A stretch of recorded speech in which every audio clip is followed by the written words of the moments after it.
Okay, so in the Dracula class, I cover a variety of topics. I was debating, what I should do for this one.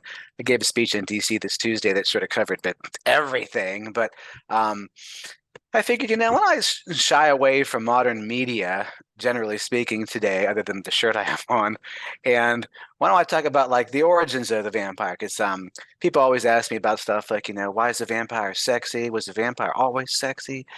Where vampires are always sexually attractive and stuff like that. And why don't we just start at the beginning, because people rarely ask me stuff about this. They'll ask details here and there, where the steak come from and stuff like that, and why garlic.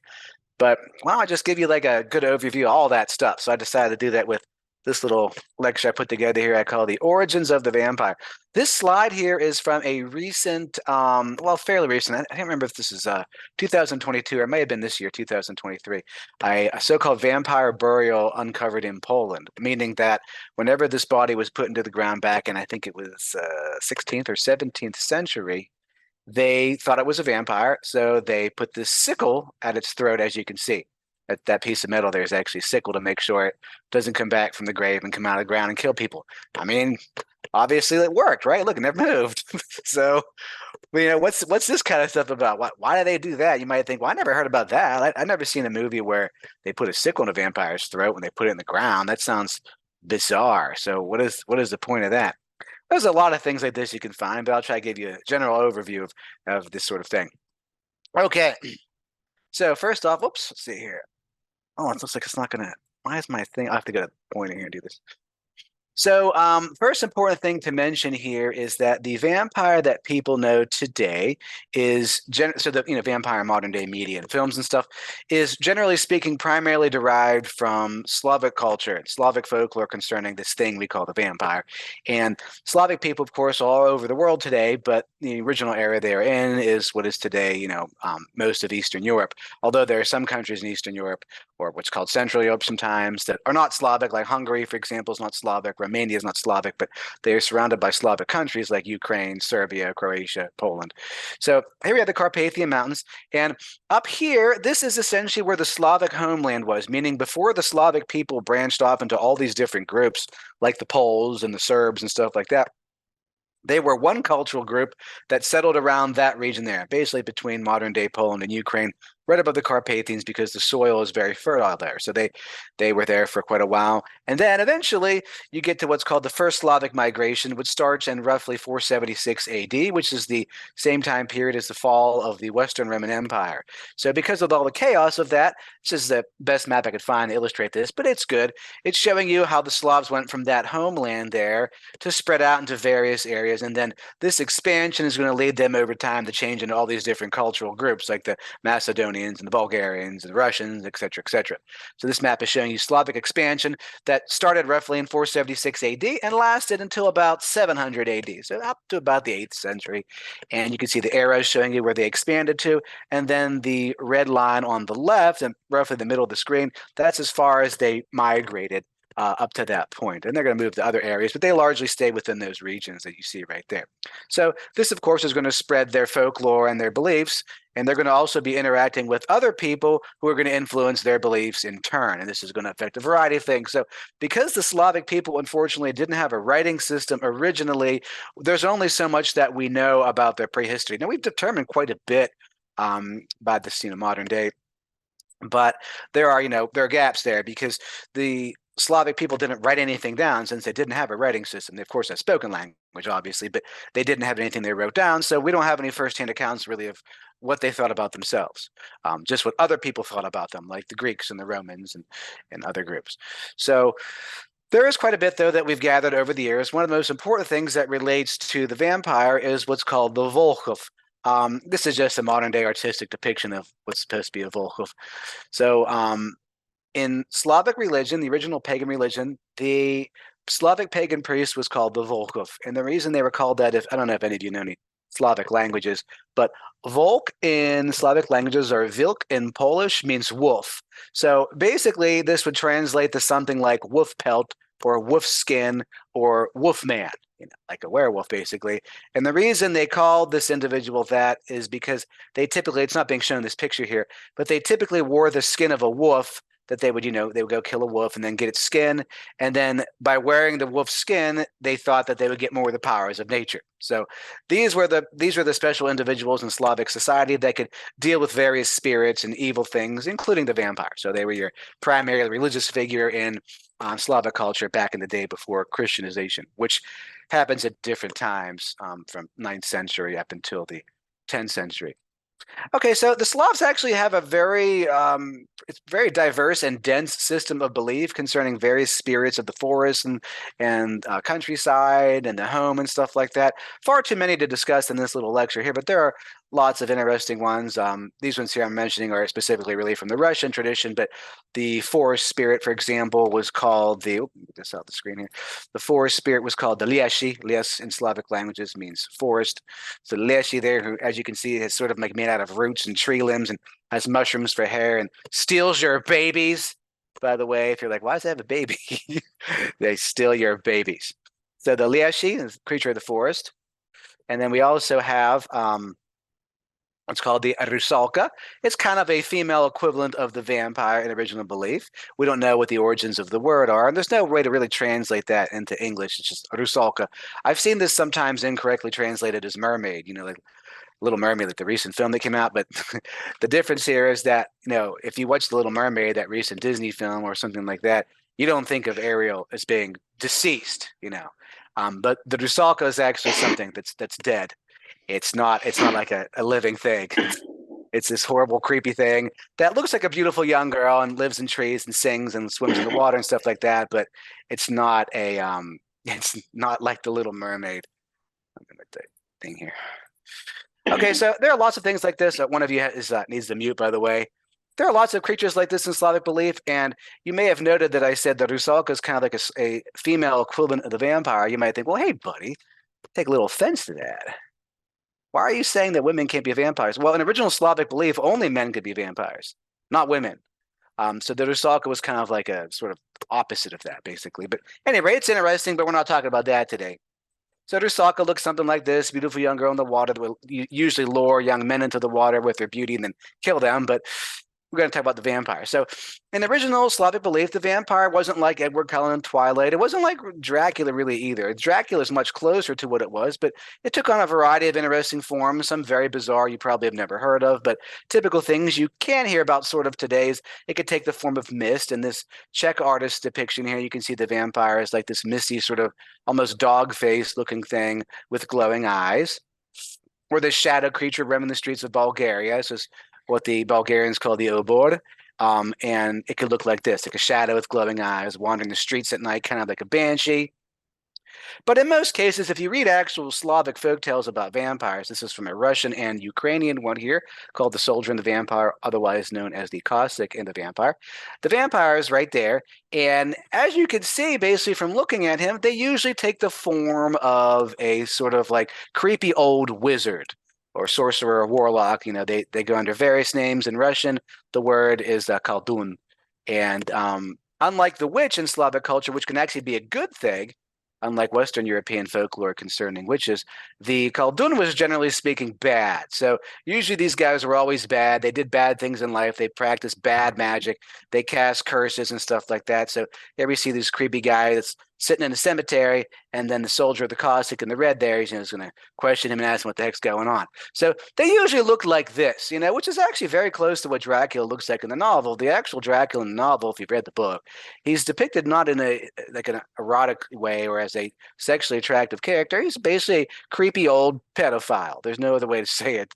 That's what he looks like. So something like this. So he's pretty close and pretty, similar to what the original Slavic vampire was. In most cases, it looked like this. So you're probably thinking, well, I don't find that attractive. His face is falling off. He's got some chunks of skin there. His mouth's all bloody. He's got these long fingernails. He looks like he's been digging in dirt. His clothes have fallen off. This is what they look like. It's what vampire was in most cases. Like this. It was a reanimated corpse most of the time. So what you think of as a zombie today, this image here, I think this is a Serbian artist that did this one. I can't remember exactly, but regardless, this is what a Slavic vampire was really supposed to look like in the majority of cases. This was this. So you think, well, wow, I thought that was a zombie. It's not actually. What you think of as a zombie today is basically a form of vampire. You just didn't know it. Zombie in name only. So here we have that thing. This is what it was in Slavic belief. People usually are kind of like shocked by that. Like, well, I don't find that sexy. You probably wouldn't. Some people might, I guess, but I'm going to avoid that discussion for today. So now we get the European witch craze, of course, which eventually spreads to what is today part of the United States, which lasts for roughly 5 centuries. So we've got 13th to 18th centuries, generally speaking. It's not important when you know the whole history of that.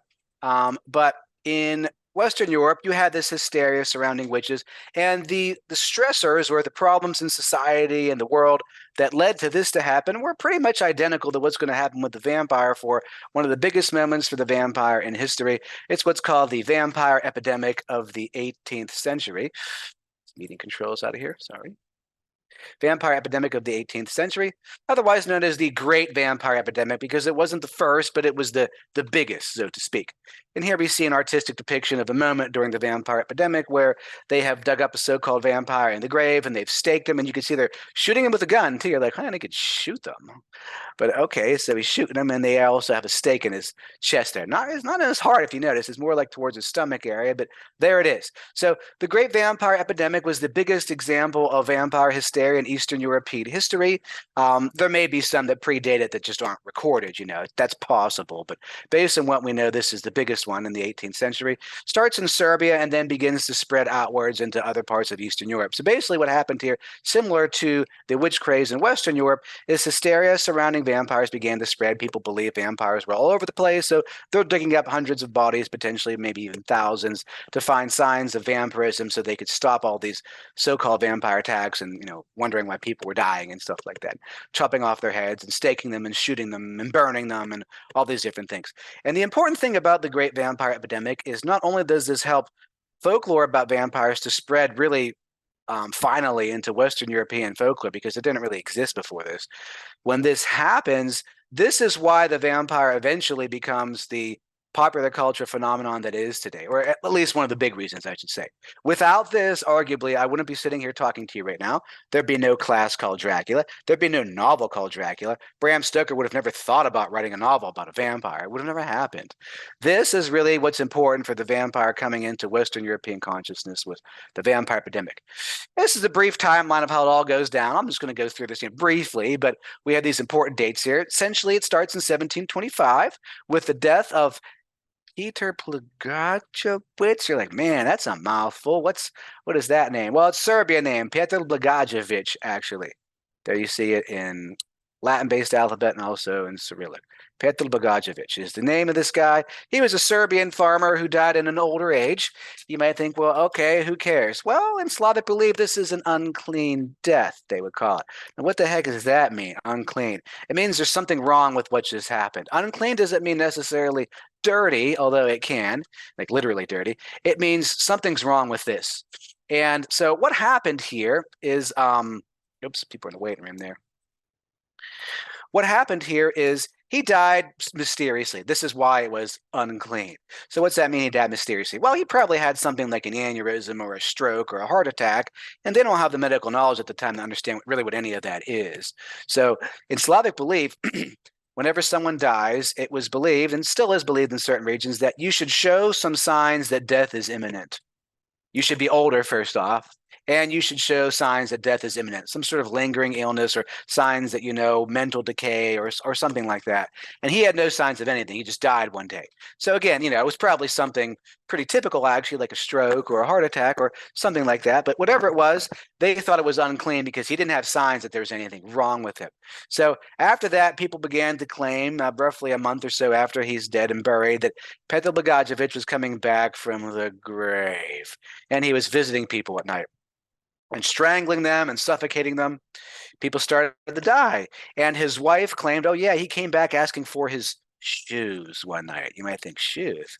Why the hell would a vampire come back and ask for his shoes? That sounds weird, but all right. So that's for his shoes.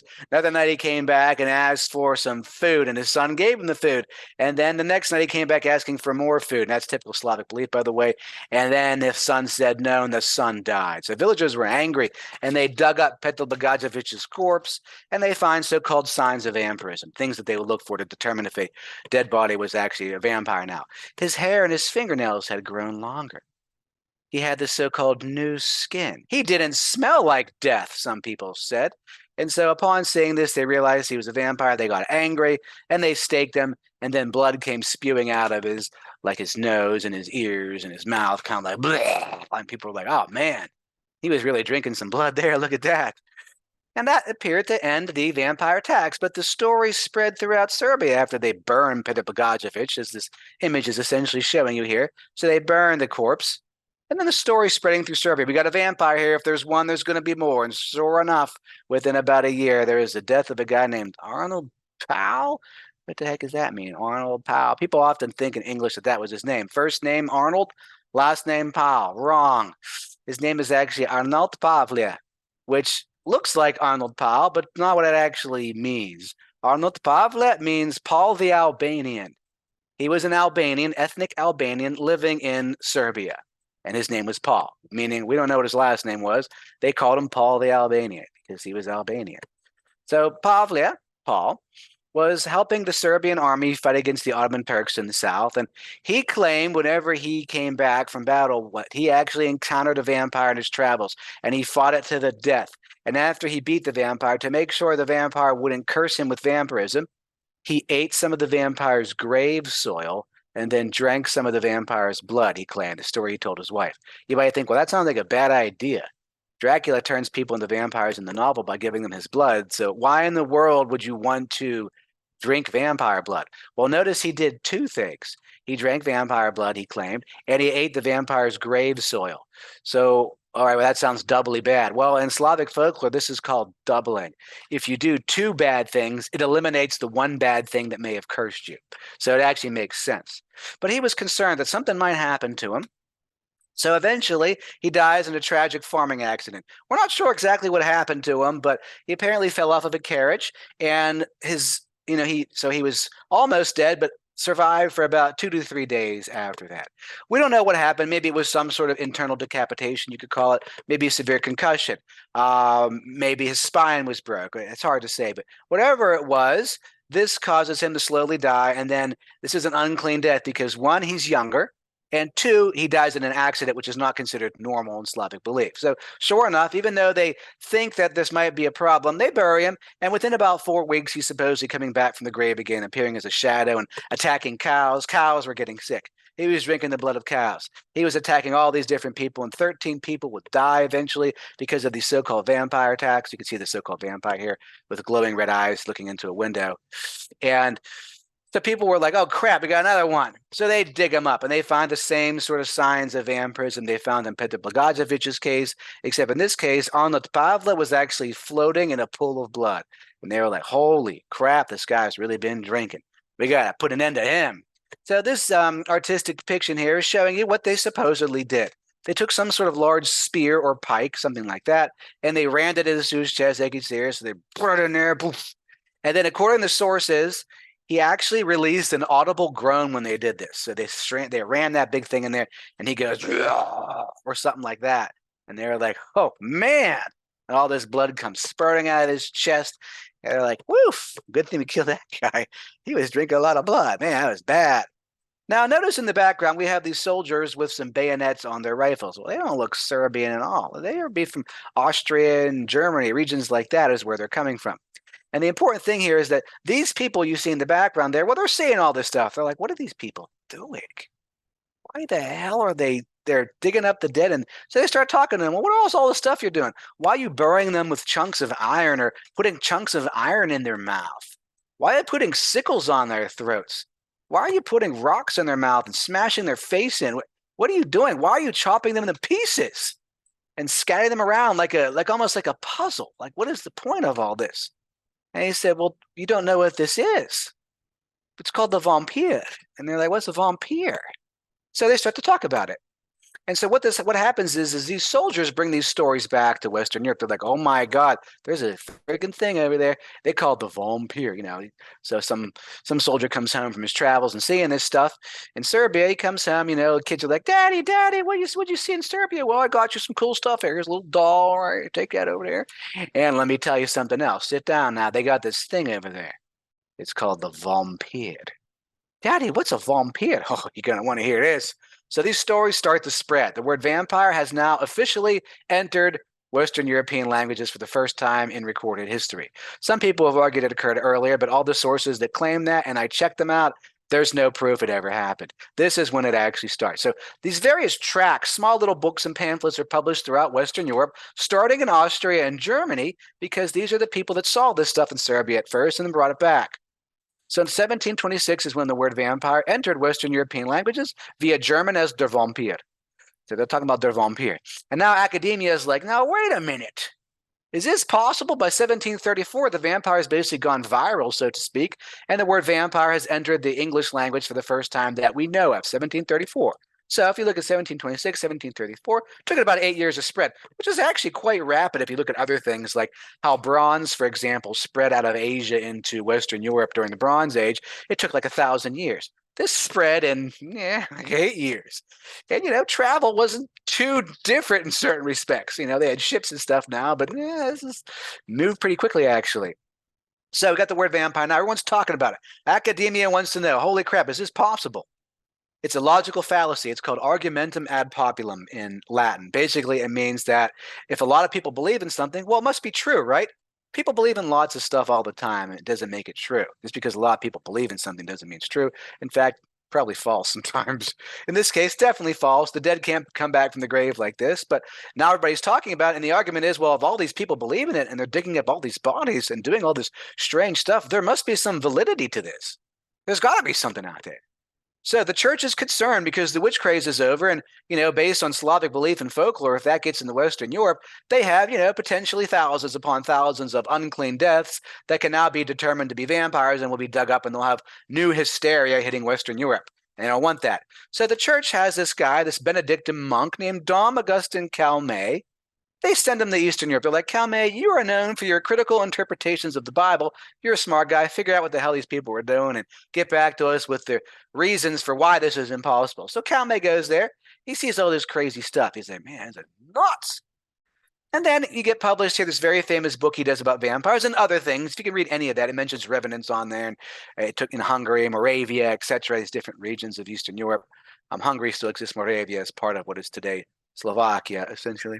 But at any rate, so he sees this stuff. He's like, whoa, this is crazy. He comes back and writes this book and explains why vampires can't exist. The problem is we're in the middle of the Enlightenment period now, and people don't really want to hear explanations from a religious point of view. They want to hear reason and science, and Calmet's argument is basically entirely religious. All he essentially says is, well, this is impossible based on my faith. Only God can bring back the dead for the second coming of Christ and the resurrection, right? And that hasn't happened yet, therefore this is impossible. But all this does, ironically, is it spreads more information about vampires because everybody wanted to read it. You got to read this book, man. Talks about vampires in there. He says it's not possible, but I mean, what's this guy know? If all these people believe in it, and all he's saying is, well, I don't believe in this because of God. I mean, not enough for me. So therefore, there must be something over there. So it spreads further and further. So now the nobility's like, all right, church didn't work. You gotta take this into our own hands. So Empress Maria Theresa of Austria, she has her personal physician and founder of the Viennese School of Medicine, Gerard von Swieten, to go over there and check it out. She's like, von Swieten, you actually know science, you're a doctor. Why don't you go over there and find out what the hell these people were doing and bring back the information? There were some other people like him that went over there to see the same kind of things, but famously, von Swieten, after his death, really, has published the legendary Discourse on the Existence of Ghosts, where he lays it all out, why things can't come back from the grave. Ghosts don't exist and all these things. And as you can see on the left here, there's an appendix added to the end of it. That's about the vampire in particular. He basically makes fun of the Slavic people and calls them idiots and stuff like that. His terminology he uses in there isn't very PC, let's say, but not as harsh as you might think. I shouldn't joke that much about the way he says it. He doesn't really, say it that much. But he talks about vampires and why they're not possible, and he has medical science to explain why this is bunk. This is junk science, fake news, But what's happened here now is, although he has disproven the vampire, and it doesn't become a phenomenon, hysteria in Western Europe, people are still talking about it, and they're like, man, it's really cool, though. That's a cool, interesting idea. A corpse that comes back from the grave and can do all this interesting stuff, like turn into mist and all these. So this is one of the reasons that vampire folklore starts to spread outside of Eastern Europe. People talk about it more. Is all these things. So this is the appendix again that talks about vampires. The so-called signs of vampirism that von Swieten saw were basically misconceptions concerning the process of decomposition in most cases, as well as misconceptions concerning disease, mental and physical, by the way, but especially physical. For example, it's discovered later that what's actually happening in Eastern Europe at this time is you have two epidemics that are actually causing people to die. There was a rabies epidemic that was hitting Eastern Europe right in the middle of the vampire epidemic, and also an epidemic of so it's a dietary deficiency. It's a disease called pellagra. Rabies you've certainly heard of. You probably have had a rabies shot at some point in your life. Pellagra, I'd be surprised if you heard of this one, but these are two diseases that were rampant in Eastern Europe at this time and causing the actual deaths, and people were misinterpreting things connected to these two diseases as signs of vampirism. You would already probably think in yourself in your head, oh yeah, rabies is spread primarily through biting, like vampirism, so that's obviously some connection there. And we actually have real data from the 18th century to back up these two facts, that these two diseases were the problem. The actual problem, and lots of people, the majority of people die, not all the deaths, but majority of them. Someone's trying to come in the room here. Down there. Okay, so we got actual diseases behind this. In fact, the word Nosferatu from the German film too, you've heard the German film Nosferatu from 1922. It basically means plague bearer or the unclean one. We actually don't know where this word came from. It was made famous because of the novel Dracula, because it occurs in there, but he actually borrowed it from someone else who borrowed it from someone else, and it appears to be an anglicized form of the Romanian word Nusuferitul, which means the insufferable one, or it also basically means the unclean one. So it's basically the same idea, except the word is technically spelled differently, and whoever heard it for the first time and wrote it down in English just misheard it and wrote down Nosferatu. So we know the vampire has this penchant to drink blood, right? Not necessarily. Sometimes they just collected it. They didn't need to drink it necessarily at all, but they could, and they could attack animals. That's not a Twilight thing. Here we have what's called the upied. The oldest word we have for vampires is actually upied, not vampir. And here we see a Slavic upied attacking and killing a horse, drinking its blood. Oh man, I thought that was a Twilight thing or something. No, they could drink the blood of anything. In terms of animals, they would generally only attack animals that were bigger and which were useful to people, like a horse or a cow is going to be useful to you. Something else might not. So, I don't know, a dog, it's very rarely you're going to see them attacking a dog. Cat maybe, but usually it's going to be a horse or a cow because they're big and they got a lot of blood and they're useful. The vampire comes out at night, right? They can float and hover. Ooh, creepy. Look at that. That's Salem's Lot, 1979. Creepy vampire kid there. A tap on your window tonight. Oh, no. The idea of vampire having this power at nighttime, like this comic book I found once, it's midnight, the witching hour. He's down there like, ah! My husband is back! Or whatever he's saying. I don't know if that's her husband, whoever's in the picture there. I've read the comic, so not sure what the story is, or if the story is even in there. It could just be cover art, But the vampire having power at night. Isn't that a funny thing? You notice that throughout the world that evil spirits and ghosts and things are always supposed to come out at night. Did you ever think about it? How come ghost hunting groups, some of these shows like Ghost Adventures, they always go to find ghosts, at midnight in an abandoned cemetery, or midnight in an abandoned asylum, or midnight in an abandoned house from the 19th century. Never seems to be like the 21st century, does it? We're going to go to this haunted house from 2015. It just doesn't sound as scary, does it? Or how come they never search for ghosts like, 2 p.m. at Chick-fil-A? Maybe someone died there eating a chicken McNugget. I don't know, or whatever they call it, Chick-fil-A. Maybe there's a ghost there, choked on a nugget. Why not? Why is it always going to be midnight, the witching hour, at an abandoned asylum? That's because we human beings are more afraid of the dark, and things are less determinate in the dark than they are in the daylight. But you might find it surprising the vampire could actually come out during the day in original Slavic belief. It just had less power. The vampire with pale skin, that's misinterpretation of decomposition and disease. Anemia, for example, can lead to pale skin. And the corpse does get pale in the grave. Vampire having teeth, of course, a sharp teeth there. You got drinking blood, pale skin. The vampire's shadow. Now, this is from Nosferatu 1922. It's a pretty famous moment that's I just have it on a loop here. But in original vampire folklore, the vampire was actually supposed to have no shadow because it had no soul. and the shadow is a reflection of one's interior being because of the sun god, basically, in old Slavic belief. So this is something you think, well, I've never heard about that. I've never seen that in a movie. Well, in actuality, you have, because Bram Stoker manipulated this folklore and he turned it into the vampire lacks a reflection in the mirror. That's what he did. So in this image here from a Mexican vampire film, you can see the vampire very clearly. She's the one actually facing us directly, and her reflection is not in the mirror. The reflection you see there's of the girl whose back is facing us, actually. Oh, man, no. Stoker invents this idea. This is the only example of this that we have. So Stoker is the one that does this. We don't have any examples before this of that. He also really introduced, although there are some things before this that suggest it, he is really the person that introduces the idea that the vampire changes into a bat, not in original Slavic folklore, actually. The idea that a vampire could change into a bat is not Slavic folklore. You may have noticed in that picture I showed you earlier with the vampire lurking outside the window with the glowing red eyes that there were ravens flying all over it. Well, the vampire could turn into that. It could turn into a raven because a raven in Slavic belief is a symbol of death. The bat is not. So Stoker actually introduces these two things. There's really nothing else that's unique about the novel Dracula. Those two things are pretty much what he introduces. Vampire could turn into things, though. It could turn into maggots and symbols of death, but it could also turn into the wolf. And the reason for this is because of the connections of the vampire to the Volkov that I talked about earlier today. And in certain parts of Eastern Europe, the vampire could only turn into a wolf. And one of the ways you could tell it was a vampire in the grave, it was very hairy. You look for overgrowth of hair and stuff like that. So the werewolf actually is basically just a form of vampire and nothing different at all. There's no mortal enemy, the vampire and the werewolf. They're essentially the one and the same thing. Although we are not sure where the werewolf came from really in Western European folklore, some scholars believe it was actually stolen from Slavic folklore and became a thing of its own over time.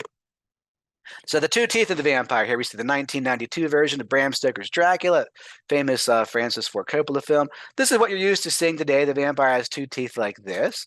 But in original belief, there was no two teeth at all. This doesn't appear in the image of the vampire until the 1840s, actually. In original Slavic belief, the vampire had a full set of teeth or looked something like that. You're like, oh, gross. That's basically what the vampire looked like that. Again, you probably wouldn't look at that and be like, ooh, sexy. Oh, man, I'm going to take that thing out for a date. We're going to head down to Chick-fil-A at 2 p.m. Look at that thing. Wow. Cracked. Yeah, probably not. This is what they look like, actually. This is a rotting corpse that comes back from the grave. What else do you want? And its teeth are supposed to look basically like that, not two. But they are supposed to be very powerful. I got this from a video game. It's just a meme that somebody posted on a forum or Discord or something. Vampires supposed to be super strong. It's from a vampire video game. They can pick up people with their bare hands. Misconceptions concerning disease, in particular mental illness and different states of lack of inhibition caused by physical conditions, rabies, and things like that. So chopping the vampire into pieces, why would they do that? Why did we see that grave, that vampire burial earlier in the little lecture today that was chopped into pieces and had its head removed and put between its legs? Why would they do that? Well, it's simple. They thought, well, if we chop it into pieces, it won't be able to move around anymore, right? I mean, yeah, that makes sense. But the most typical way you saw this, this dismemberment of a corpse was they usually would chop its head off. And sometimes they would burn the head and discard the ashes into a river or throw the head into the river. And the idea was, well, if it doesn't have a head, well, it can't do much of anything. You can't see, can't bite, can't talk. That's the end of it. So even today, you tend to see decapitation as like a primary way to kill a vampire in a film. I forget, this film here, I think is called Vampire Circus. But regardless, decapitation is still there today, but it's an original one for sure. But there are other things they did too. Here's some you probably never heard of. So in terms of like the corpse mutilation thing, we can tell in this case that probably one, if not two things were done to it in terms of mutilation. It's possible they smashed its head in a little bit there. It looks like a little bit of blunt force trauma on the back of the skull, but that could be erosion too. But it's clear that its feet are gone and its hands appear to be removed as well. So chopping off the hands and feet, another thing they would do. Why would you do that? Well, if it has no hands, can't dig out of the ground, has no feet, can't walk. The end. I mean, look, it worked. Never moved. They're still there. But you might notice something odd here. You might look at this and be like, well, that's the back of the skull. Why does it look like that? They buried it upside down. That was another thing you could do. Flip the vampire upside down. It's in such a frenzy to attack the living, it doesn't pay attention. It basically just keeps on digging down until it hits bedrock and then it buries itself. Flip it upside down. That's enough. Vampire was definitely killed by fire, though. It's a very typical thing you see. Light the corpse on fire was something they often did during the vampire epidemic as well as before that. The reason for this is easy to explain. In original vampire belief, or sorry, I should say Slavic belief. In original Slavic belief, the Slavs practiced cremation exclusively. They thought that it was barbaric practice to bury the dead intact, so they burned all of their dead. Sometimes they kept the ashes in urns that were shaped like the person that was supposed to be inside of it. Other times they spread the ashes in water, or they just buried the ashes and put them in burial mounds and things like that. That's going to definitely make sure the vampire can't come back. If it has no vessel to come back into, like its own body, well, it's done. That's the end of that. So when Christianity is introduced, the Christianity didn't like cremation originally, and so it started to force the Slavic people to change their cultural beliefs, and they started to bury their dead intact. But they always remembered this. Well, okay, we'll bury the dead intact now if you say so, priest, but if it comes back, we're going to burn it then, because we know that that is what's going to make sure it goes away forever if we burn it. This is just an image from a history book showing you a Slavic chieftain with war horse and slaves. They're about to cremate him. How about garlic? That's a classic one. This is definitely an original belief. Garlic is supposed to keep vampires away, or sometimes if they dug up a vampire's body, or so-called vampire in the grave, they would cover the corpse in garlic to make sure it never came out again. Why would they do that? Well, garlic is a symbol against disease in Slavic belief. It has various curative functions. And this is stuff that's actually backed by science today. It's known as a blood purifier. It can balance bacteria in your intestines, and if you eat garlic, I think also garlic powder, but I know for sure actual garlic, there's a special compound in there that is a prebiotic actually. It helps the positive bacteria in your intestines to thrive more. And garlic is also known, again, this stuff is backed up by science. Garlic is also known for balancing hormones, especially testosterone in men. It actually can increase it because of things it does in the body. So these are patterns the Slavic people probably recognize in eating garlic in their cuisine. And they just basically thought, well, okay, well, obviously this thing does something positive against disease. If the vampire is a symbol of disease and it brings disease, well, obviously garlic will keep it away and control it. That's what they thought. Here we see a famous case, and I think it's on 2008, I think, in Serbia, where legendary vampire Sava Savanovic supposedly came back from the grave, so villagers were putting garlic on their windows to make sure he stayed the hell out. In certain parts of Eastern Europe, they still believe in this thing as it's like a real thing, not like a joke. Staking. Oh man, here we have a Mexican wrestling vampire film. Trust me, look it up. Now, why would you put a stake through the vampire's heart? Well, the heart apparently wasn't an original location for the stake. It was anywhere in the torso because the stake was usually made out of some sort of sacred object, hawthorn tree perhaps, or iron. And essentially it's a holy symbol that's then pinning the vampire to the earth. So it's not the intention to pop the vampire's heart open.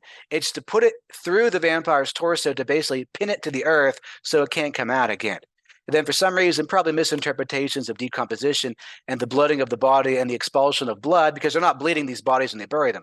Embalming doesn't exist yet in that part of the world. So if you pop a vampire's chest open and the pressure there from decomposition is pushing blood out, it's going to spray out like a fountain. So they would have looked at that and been like, oh man, put that there next time. That clearly had some sort of effect. Sickle at the throat, another classic thing you'll see in stopping a vampire. It's an old sacred symbol in Slavic belief. That was enough to do it. Put a sickle there. You can go back in time and show them this picture and be like, what do you think about this? They'd be like, well, it worked, didn't it? Look, it never moved. Just don't you move that sickle. You move that sickle, it could come back. You leave that right there. Just let that thing alone. Don't do it. Now you're thinking about it. Oh, I'm just going to see. Would it actually happen? I don't know. I'm not going to test it. Just leave it there. Now, this is from The Lost Boys. We see garlic being used there, but if you actually watch the movie, you learn near this scene, actually it's right here, that garlic has no effect on vampires in this movie. What he's throwing on them there is holy water. This is something we really actually don't see in Slavic belief before this. Holy water is really something that's not introduced by Bram Stoker, but becomes a big theme in vampire media, starting with Bram Stoker's Dracula in 1897. It's sort of there originally, but it's not something you find commonly. Vampire is not supposed to be able to cross water, though, because in old Slavic belief, this is coming from misinterpretations of rabies, because a rabid animal or a human being won't cross water, and they misinterpreted this as a sign of vampirism. Therefore, the vampire can't cross water. And old Slavic belief in various parts of Eastern Europe at springtime, Epiphany, and stuff like that, people will gather together and take these legendary baths and stuff in icy cold water. They'll baptize themselves in cold water because in old Slavic belief, cold water was seen as an ultimate purifier against disease. So vampire can't cross it, of course. That comes from rabies. Now, we got all this interesting background here and stuff. And so the idea that the vampire is debunked as being a real thing in Western Europe, during the vampire epidemic and shortly afterwards. But the idea sticks. And eventually, you get this minor political figure, eccentric historian, and sort of general weirdo, Horace Walpole, 18th century. And after traveling around Europe, he decides eventually he's going to write this new story. So he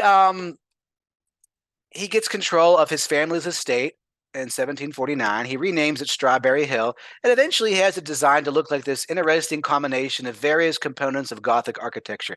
We have church architecture here. We have monastery architecture. We have castle architecture, all combined into a big conglomerate that, historically speaking, doesn't make any sense. He just liked the look of it. And so he decides, with all these cool things he does, he gets cathedral stained glass from defunct cathedrals in Europe. He makes this really cool house, and his friends are like, man, this is interesting. He decides to make a story out of it, and it's a novella called The Castle of Otranto. This is, generally speaking, considered to be the first work of Gothic literature in history. First edition is 1764, unlike what the comic book version on the left there, it says 1768. That's incorrect. Can't trust a comic book. 1764. And on the right, we have a theater version of it. It was very popular and successful. Honestly, it's a horrible book, but it's considered the first work of Gothic literature. And what made this so sensational at the time is Horace Walpole published it under a pseudonym, a fake name. But that's not new. What was new is he pretended the story was real. It was something he found and translated from Italian, actually. So people thought it was a real story. This is what starts off Gothic literature. And then we get Anne Radcliffe, who takes the Gothic idea and makes it even more profound with her various famous books and stories. And Mysteries of Udolpho is just one of her most well-known. And this causes parallel developments to spread throughout Europe, this idea, this interesting ghost and spooky things. Mary Shelley, for example, publishes Frankenstein or the Modern Prometheus in 1818. And the famous story about this, or one of them, is the reason she writes this is she was being challenged by a famous romantic poet named Lord Byron to write a spooky story. So Byron challenges Percy Shelley, who she's going to get married to eventually at that point, and his personal physician, John Polidori, to write some sort of spooky story. Mary Shelley wins the bet when she writes Frankenstein 1818, legendary novel there. But it says, okay, it says right here, by Lord Byron. So Lord Byron obviously wrote this, right? George Gordon Byron, otherwise known as Lord Byron, the original bad boy. This is the original player, folks. The original Mac Daddy, if you will. This is the original toxic narcissist. As you may say with today's therapy speak, Lord Byron is the original narcissistic moron who all the women like and all the guys hate because they want to know, why in the world does anyone want to be with this asshole? Why do they want to be with him? His name's on there, right? It says by Lord Byron right there. 1819. This is the first popular culture vampire in history, predating Dracula by almost 80 years. Lord Byron's the vampire. Wait a second, though. His face is on there, too. There's his face. So Lord Byron did this, right? And whoever had this version here, they scribbled on the upper left there, 1884. I don't know if that's when this edition is from, but we'll just assume it is. Regardless, his name's on there. His face is on there, except he didn't write this. His personal physician, Dr. John William Polidori, did. Well, if he wrote it, why the heck is Byron's face and name on this one? His face and name was on a bunch of these, actually. And although today evidence shows that Polidori wrote to the editors that published The Vampire and claimed it was a mistake, there is some evidence to suggest that Polidori would have been okay with this because Byron's face and Byron's name sells things. Polidori is not known for writing anything at this time. He's not famous in literature. So if someone were going to buy this and they saw Byron's face and name on it, they'd be like, oh man, I'm going to buy this. Byron's awesome. Much as I hate the guy, he's a good writer.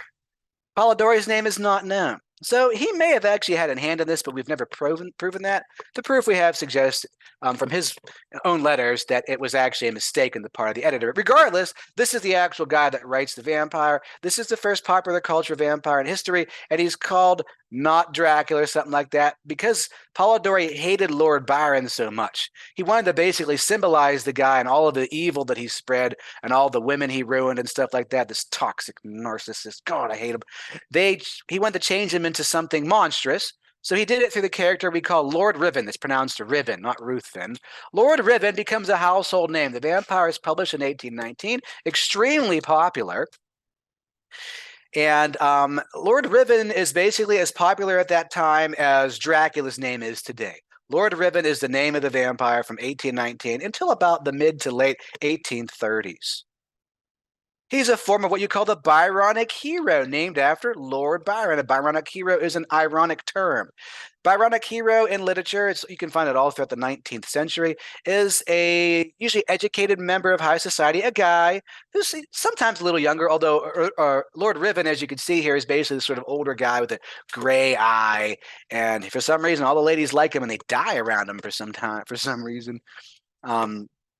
Byronic hero is supposed to be ironic. It's typically a guy in high society who's very educated, and they have a good sense of like how people really are. The Byronic hero can see all the lies of people, all the cheating and stealing and deception and manipulation, and they wonder like, what's wrong with people?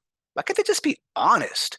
Why do they always have to do this stuff to each other? Why do they have to be like this? And the Byronic hero has this conundrum where they see the failings of people and they want to fix it. They want to fix people. They want people to be better to each other, but they don't know what to do. So they're kind of stuck. And so instead of actually trying to do something good, they decide to use that sort of outsider knowledge of how people are and manipulate them further for their own ends. So the Byronic hero is, because it's based off the real person, Lord Byron, because that's how he was. So Lord Riven is a form of Byronic hero that's not just figuratively a monster, he's also literally a monster. He's a vampire. And then this theme becomes extremely popular in 19th century literature, goes all over the place. It's turned into a play. Lord Riven in the first play here, Les Vampires, in 1820.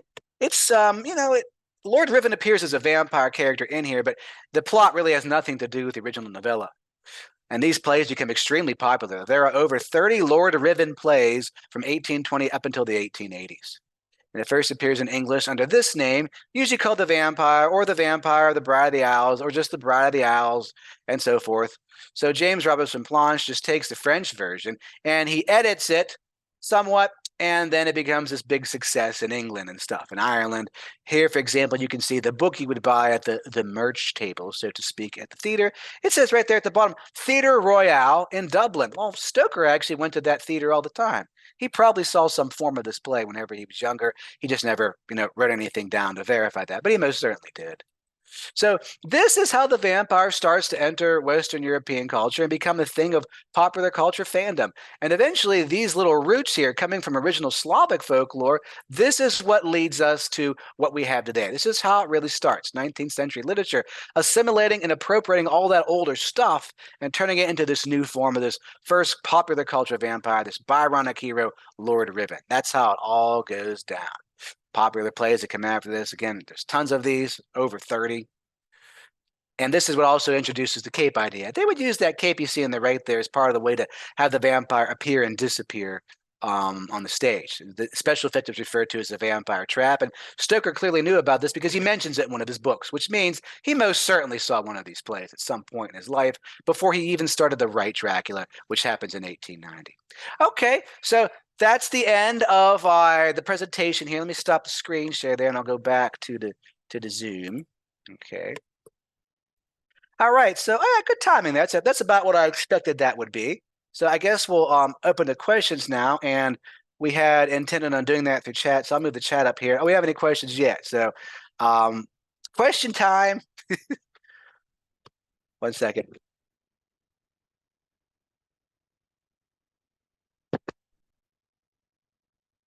All right, I'm ready for the questions. I guess who's taking over here? Lori? We're gonna do this through chat. Oh, okay. Okay, yeah, I guess I'll just go through these. So Jennifer is asking here, have you read Dacre Stoker's latest book? Dacre Stoker is the great grandnephew of Bram Stoker, a good friend of mine, actually. Dacre published originally back in 2009 the so-called official sequel to Dracula. It was not well received. And then eventually he called me on the phone one day and he's like, "Hey, Stanley, got them tell you." I'm like, "Oh yeah, what's that?" He's like, I am finishing the official prequel to Dracula." And I love the guy, and you can tell him I said this, but he still has not asked me, "What do you think about my first book?" Because he knows I will tear him to pieces. Okay, I won't let that opinion. I won't back down on that one. But when he told me about Dracul, that's the name of the book. Dracul came out in 2018. He was telling me about it on the phone. I was like, yeah, that sounds great. I was worried. I was like, oh no, I'm gonna have to read it. I'm gonna have to tell the guy why I don't like it. Honestly, it was a really good book. I really enjoyed it. It only took me about 2 days to read it. He co-authored it with another author named J.D. Barker. It was a really fun read, and it's metafiction. So one of the things I liked about that book is that Dacre Stoker uses Bram Stoker as basically the primary character in the novel, and he ties in real stuff from Bram Stoker's actual life, real people in his life, like his brother, who was a brain surgeon, and his brother's wife, who was mentally ill, are actually characters in the book. And he weaves it together so well. It was a very enjoyable read. I strongly recommend it. And about a year or so ago, he sold off the rights to, I think it was Columbia Pictures, to make a movie out of it, which I don't know where they are in the process of that. But Andy Muschietti, the director who did It Part 1 and 2, that's the guy that's supposed to do it currently. So we'll see what happens. But yes, Jennifer, I had read the book. I really enjoyed it. I thought it was really cool. All right, let's see here. Carolyn here. What do you think of modern authors who change vampire lore? Naming no names, of course. You must mean Stephanie Meyer from Twilight series. But practically anyone who's taken the vampire, or even Dracula, has done something different with it. I mean, I don't care. It keeps it relevant. And one of the things I think is important about this and changing the vampire lore is that this makes the vampire more adaptable as a symbol. Because over time, the vampire has become basically a mirror of human experience. Any changes you see in culture and politics and society, the vampire of the times, whatever it might be in film, comic books, video games, or whatever, will absorb this stuff and symbolize it. So I don't mind that at all. It keeps it fresh. All right, let's see. Dave Drury. I hope I pronounced your last name right. Did Dracula mythology inspire the creation of Batman in comics? That's a good question. So actually, Batman in comics comes from a play from the 1920s. I think it's 1922. The play is called The Bat. Has nothing to do with Dracula. It's about the sinister villain called the Bat who wears a black cape and stuff. It's a type of theater that was called drawing room mystery theater. It was very popular in 1920s. The board game Clue is based on the same sort of thing. But at any rate, the creator of Batman saw that play, and then he came up with the idea of Batman. So good question, but no connection to Dracula, unfortunately. All right, Lori Lindsay. Was Dracula based on a real person? That's a question I often get because people have heard of Vlad the Impaler, Vlad Tepes in the language, Wallachian language. First off, Vlad the Impaler did not call himself Vlad the Impaler. He didn't introduce himself that way. Hey, Vlad the Impaler. I don't know if this is a good analogy, but you probably heard John Wayne Gacy, who they called the Killer Clown. I don't think he ever introduced himself as the Killer Clown. I'm the Killer Clown. Then John Wayne Gacy. So he didn't call himself that. He called himself Vlad Dracula. Vlad the Third. He's the third Vlad. Vlad the Third Dracula. So his name was actually Dracula. We know that because he signed at least 2 historical documents under that name, Dracula. Now, where this comes from actually is his father was called Vlad II Dracul. Dracul means the dragon in the language, and he was called Vlad Dracul because he was a member of the Order of the Dragon. It's a kind of like sort of secret knight society that was controlled by the church, similar to Knights Templar, basically. And so they called him Vlad Dracul. And so his son was called Vlad Dracula, which meant Vlad, son of Dracul. Son of the dragon is what that name means. So was Dracula the character based on a real person? The answer is no. That's a misconception. Stoker was just interested in the name Dracula because it sounds so cool. The original name for his vampire wasn't Dracula at all. As dumb as this sounds, the original name of Dracula was Count Vampire. He called him literally Count Vampire was his name. Count Vampire. Like, how dumb is that? And he came across the name Dracula in his research in the Eastern Europe. He's like, ooh, that name. That's a good one. Okay, I want to get that one. So he's not based on the real person. He's sort of a tiny bit. It's really just the name. Any evidence of vampiric behavior in the history of UVA? Me, I guess. That's the best I got for that one. Other than me, not that I know of, no. Okay, let's see. Denis Pavarsky. Oh, that's a Slavic last name, or it could be. How about porphyria as a basis for vampires? Yes, very well-known disease. Well, I don't know if it's a well-known disease, but it's a rare disease that causes hypersensitivity to sunlight. It's called porphyria. Porphyria occurs when somebody has an overproduction of what's called heme in the body, and it gets stored in the skin and can become hyperreactive to sunlight. Okay, so I've read at least 2 articles in reputable medical journals about porphyria being an origin of vampire, but based on what we possess in vampire folklore and the data we have about porphyria, which is extremely rare, by the way, it's not an origin of the vampire, and there's no connection to the vampire. You might think, well, I heard though it's called the vampire disease. That's fine, but that's doctors calling it that. In actuality, the vampire in original folklore could come out in the sunlight. People with porphyria often can't. So that already puts it at odds with the vampire folklore. And there's other things about porphyria that make it clear that it's actually not connected at all. Misconception, because what happened there is doctors who see the vampire in media today, they think, oh, well, this is what it always was, basically, because they don't know the folklore. So they look at the disease and interpret it based on that modern stuff, and they think they've come across some, wow, this is the origin. No. Good question. Let's see. I understood you to say that vampires and werewolves are the same. Is that correct? Yes.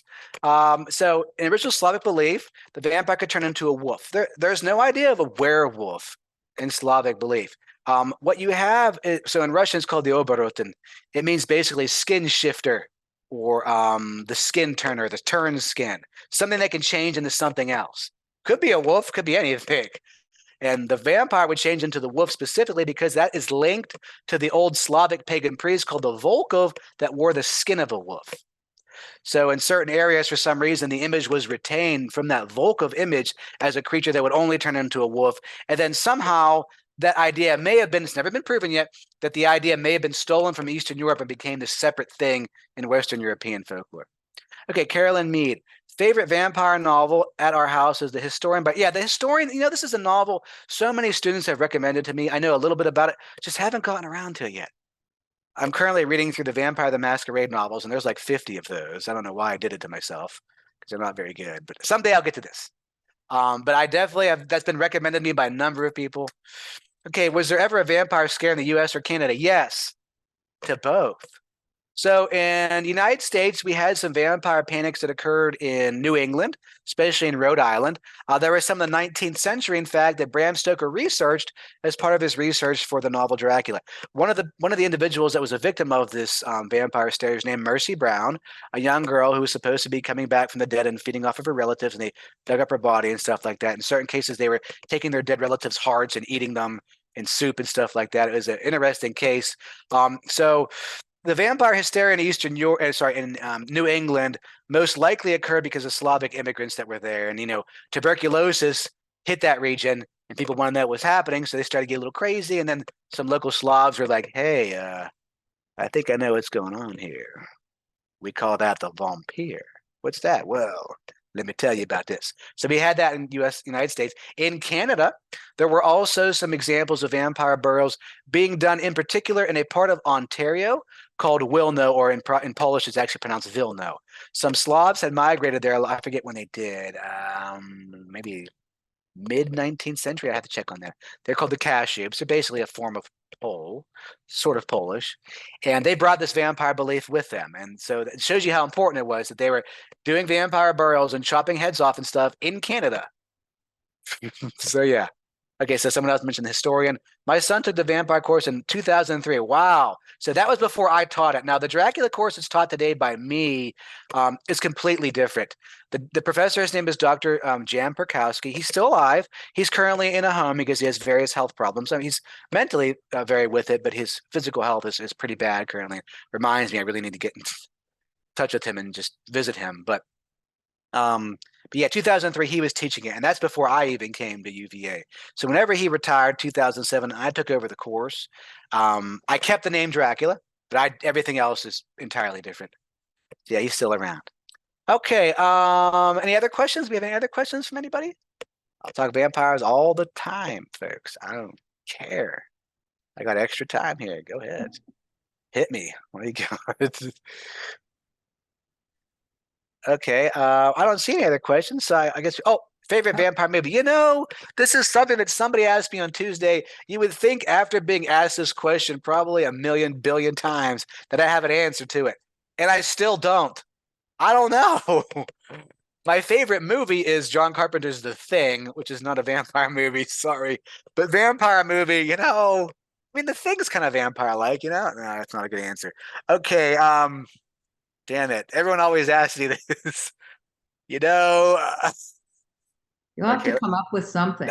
right. I'm going to do it right now. This is the time I'm finally going to have an answer to this stupid question because everybody always asks me this. Okay, favorite vampire movie. I'm going to start by saying first off, favorite Dracula adaptation.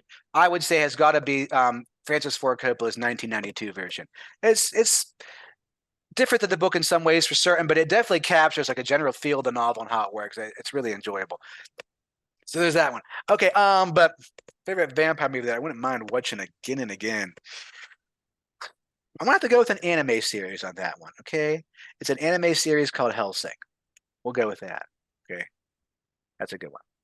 Okay, yeah, no problem, no problem. Thanks, Jennifer. Was vampire fear related to anti-Semitism? That's a very good question. This question has been brought up in reference to Dracula too, because some Jewish scholars have noted in looking at Dracula's description in the novel, sometimes he's described, for example, as having a beaky nose, which sounds like a stereotypical anti-Semitic depiction of a Jew in like Nazi propaganda or something like that. So Jewish scholars and other people have wondered, well, is there some sort of connection here? There is. Now, in terms of general vampire folklore, no. Although you see anti-Semitism sadly throughout Eastern Europe, throughout history, it could be connected to the vampire. The way it becomes connected to Dracula is that Bram Stoker, he was Irish, so he was kind of like a second-class citizen to the English anyway.